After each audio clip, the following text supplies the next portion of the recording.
The Formula One world has been shaken by Red Bull's latest dramatic decision. After an emergency meeting in Dubai, it has been officially decided Lawson and Yuki Tsunoda will swap seats starting from the Japanese Grand Prix.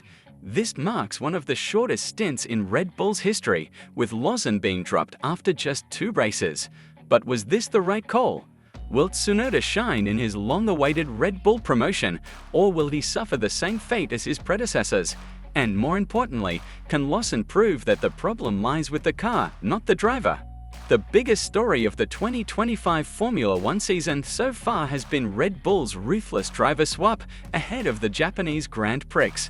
Lawson's demotion marks a harsh but unsurprising decision from the Austrian squad, given his inability to reach Q2 in 3 consecutive qualifying sessions, including the sprint event in China. Red Bull has never been a team known for patience, and with their Constructors' Championship ambitions at stake, they believe Tsunoda is the better option.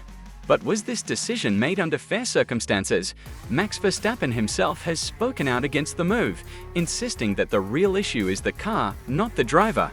This raises a critical question. Can Tsunoda succeed where Perez and Lawson struggled, or will he become the next casualty of Red Bull's unforgiving system? Despite Lawson's struggles, there's one key factor to consider. He was thrown into circuits he had never raced on before, such as Melbourne and Shanghai.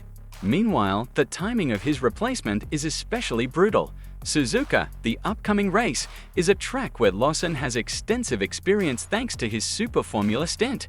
There's little doubt that he would have performed much better here. But time was not on his side, and even Lawson himself admitted that. However, being sacked after just 2 races is arguably one of the harshest verdicts ever handed down by Red Bull. Tsunoda's performances, on the other hand, have been impressive. He has reached Q3 in every qualifying session so far and would have likely scored more than 3 points had it not been for poor strategy calls from his team. It seems Red Bull finally feels they owe him the opportunity. But the question remains, can he actually make a difference? And is the problem really just the car? For Lawson, this swap is not the end. If anything, it may be an opportunity for redemption. The Racing Bulls car appears far more forgiving than the RB21, a car designed almost exclusively around Verstappen's aggressive driving style. This was something even Alex Albon struggled with during his Red Bull stint. Now, Lawson has the chance to prove himself against a much less experienced teammate, Isack Hadjar, in the Racing Bulls team. If he performs well, he could pull off a redemption arc similar to Pierre Gasly's resurgence at Toro Rosso in 2019. On the flip side, this is Tsunoda's ultimate test. He has spent years refining his skills, eliminating costly mistakes, and controlling his infamous radio outbursts. This is his one and only shot at proving he belongs at Red Bull. If he fails, not only will his career with the Austrian squad be over, but his future in Formula One could also be in jeopardy.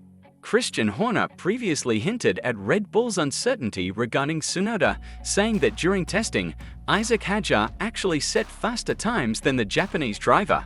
However, Horner also acknowledged that Tsunoda provided valuable feedback on the Red Bull car's handling. This suggests that beyond just driving performance, Red Bull might also be looking for a driver who can help them understand and improve the troubled RB21. With Red Bull struggling more than expected in 2025, this swap might be about more than just Lawson or Tsunoda. It could be about finding the right balance for the team's future development.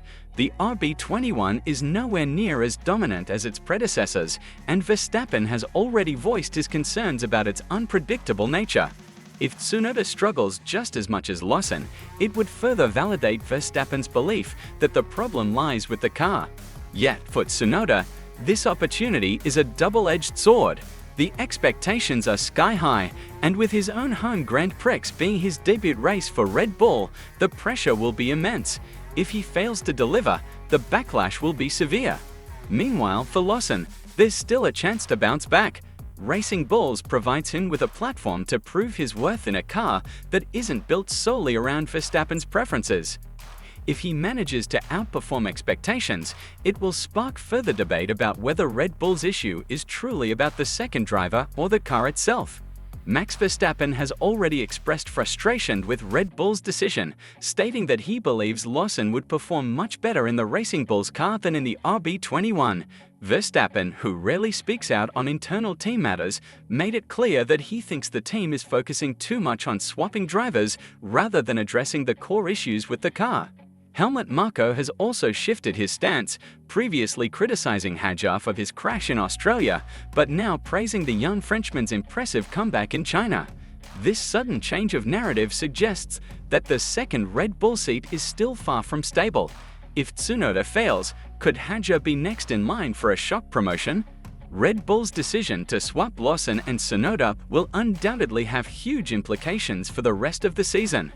Will Tsunoda thrive in the Red Bull seat, or will he suffer the same fate as Lawson and Perez before him? And can Lawson use this setback as motivation to prove his true potential in Racing Bulls?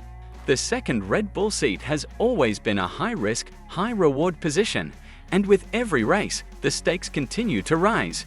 What do you think? Will Tsunoda rise to the occasion, or will this move backfire on Red Bull? Let us know your thoughts in the comments below. And if you want to dive deeper into the latest F1 controversies, make sure to check out the video appearing on your screen right now.